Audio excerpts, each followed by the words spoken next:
duramente. ¿La Nación planea presentarse de esta manera en la causa? Nosotros estamos evaluando presentarnos, sí, como querellantes en la causa penal, pero la historia de Vicentín me parece que hay que explicarla completa para entender justamente cómo se llega a esto. Entendiendo primero cuál es el rol principal que tiene un banco, para poder entender lo de Vicentín. Mi laburo más importante es cuidar los depósitos de los ahorristas. Lo que tiene que hacer un banco, la primera función de tu banco, el Banco Nación, es que cuiden tus depósitos. Y eso se hace ¿cómo? Protegiendo tus depósitos sabiendo a quién le prestás. Cuando le vas a prestar a alguien tenés que hacer que una evaluación del riesgo. ¿Me va a pagar o no me va a pagar la plata que alguien depositó en el banco? Esa evaluación de riesgo en abril del año pasado para Vicentín se venció. Si tuviera un auto te diría, se le venció la BTV, no podía circular más. Le dieron 90 días más para que siga circulando, sin hacerle la verificación técnica.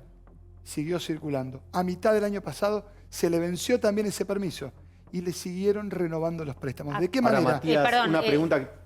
Te tengo que hacer una pregunta de asistencia técnica antes de tu pregunta. Sí. Esto que acabamos de mostrar en Animales, digamos, es una denuncia potente contra estos funcionarios, exfuncionarios, que aparte les podría afectar patrimonialmente. Muy, porque hay que recordar que el rol de la UIF, y, digamos, históricamente, viéndolo en la gestión anterior, por ejemplo, para dar un ejemplo y que la gente entienda de qué se trata, cuando fue el juicio de Chicone de Amado Vudú, fueron los que pidieron la detención de Amado Vudú cuando el fiscal no la había pedido. O sea que tiene una entidad muy fuerte. Piden ser parte querellante, pero rápidamente, ¿cuál es la hipótesis compleja de la UIF? Dice, está bien, el Banco Nación le prestó la plata cuando ya estaba en cesación de pago la empresa y no debería haberlo hecho, y cuando Mauricio Macri ya había perdido las elecciones. Pero lo hizo, atención, porque la hipótesis de la UIF es bajo las órdenes de quien entonces era presidente de la Nación, Mauricio Macri. Esa es la hipótesis que ahora el fiscal Gerardo Policita, que tiene delegada la causa, va a tener que empezar a trabajar y mucho, porque recordemos que anteayer contábamos acá que empezó a llegar la información y que la causa se empieza a mover. Claro, sí, sí. Gustavo. Ahora, Matías, vos decías, la empresa no daba las garantías y recién dabas el ejemplo gráfico de la BTV. Ahora, si riesgos, si créditos, si los respectivos comités no acompañaron la firma de eso, ¿quién decidió los préstamos? ¿A sola firma del presidente? Digamos, del presidente me refiero del banco, no de la Nación en este caso. Ese es el camino que se está reconstruyendo con un sumario que se está trazando en el banco. ¿Cuál el deslinde de responsabilidades entre el directorio y la línea? Lo que está claro es que a partir de julio, Vicentín pagaba vencimientos de deuda por ventanilla 1 y por ventanilla 2, le volvían a prestar el mismo monto. Se llama cancelación y retoma. Pero hubo algo adicional. Se renovó vencimientos, perdón, Matías. Por supuesto, de ese modo mantuvo... Bueno, sí, son nuevos créditos porque cancelaba y le volvían a prestar. Lo llamativo es que con la calificación vencida, ¿cuántas garantías sumó Vicentín? Cero. Está bien, pero no le pidieron ni una garantía hipotecaria a sola firma. Claro. Cuando eso no pasa, te salta una alerta. Entonces viene, te dice, che, pidió tal cosa. Traeme el papel. Pues digo, para darme a mí un crédito de $50.000 para comprar una casa, tenés que superar una serie de cuestiones. Vuelvo enseguida a esto, porque ¿cómo se va a defender el macrismo? Va a decir, ojo que en la gestión de Cristina también le dieron a Vicentín.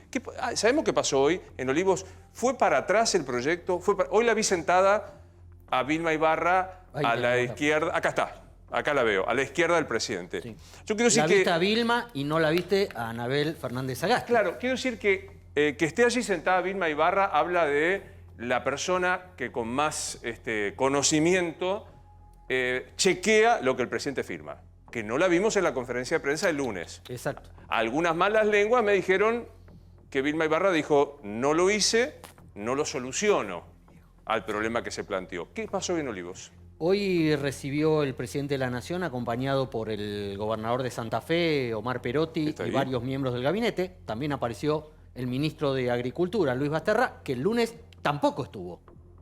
Sobre un proyecto tan importante donde se anunciaba la expropiación de una empresa agroindustrial, el ministro del área no estaba.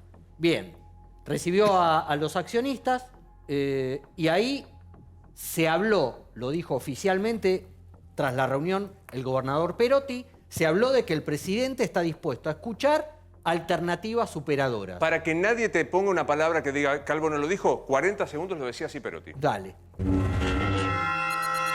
¿El gobierno va a seguir avanzando con esta idea de expropiar?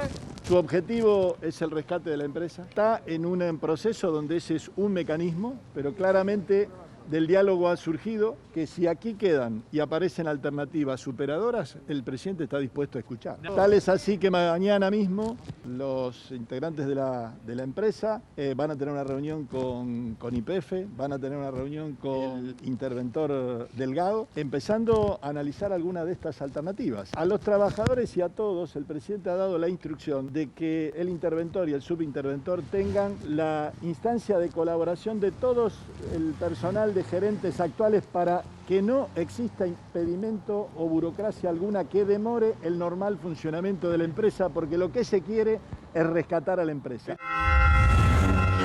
Para mí, alternativa superadora es que supera algo que había que superar, por lo cual el proyecto es superado. No estoy haciendo una redundancia ociosa, me parece que el proyecto se vio que no funcionaba. Pareciera que se enfriaron las posibilidades, no se enterraron, pero se enfriaron las posibilidades de que avance el proyecto expropiador. De hecho, en el Congreso no se volvió a hablar del proyecto. Había circulado algún borrador y no se volvió a hablar. De Parrilli, creo que había un proyecto Parrilli, ¿no? De la propia Anabel. El proyecto original de Anabel. Exactamente. El de Parrilli sigue en pie. Lo de Parrilli A ver, Banco Nación se enfría, pero no se sepulta la expropiación. ¿Qué es lo que saben ustedes como principal acreedor de Vicentín? Lo primero que tiene que buscar el Banco Nación es recuperar esos 18.500 millones de pesos que son plata que le podríamos prestar a las pymes. Digo, no es menor esto, porque en 2 meses y medio un banco que prestó a 12.000 pymes 31.500 millones de pesos, hoy faltan esa plata, que por cierto, hay algo que pasó justo antes de que Vicentín se declare en cesación de pagos el 5 de diciembre. Vendió las joyas de la abuela. O sea, vendió una gran parte de la participación en Renova, que genera la mayor parte de los ingresos de la compañía. que es una de las empresas de Vicentín. Absolutamente. Vicentino hoy debe 100.000 millones de pesos, al banco le debe, a los argentinos, a todos nosotros, nos debe 18.500 y debe 26.000 millones de pesos a los productores de la zona justamente de influencia. Ahora, y ahí tenés otra cosa que es el flejo una pregunta, digo, a Tombo y a Marangoni, que creo que lo pueden explicar, porque me parece que de verdad el hecho de que se pida la imputación y la inhibición de bienes del expresidente de la Nación empieza a tomar, digamos, como otro color la causa de Vicentín.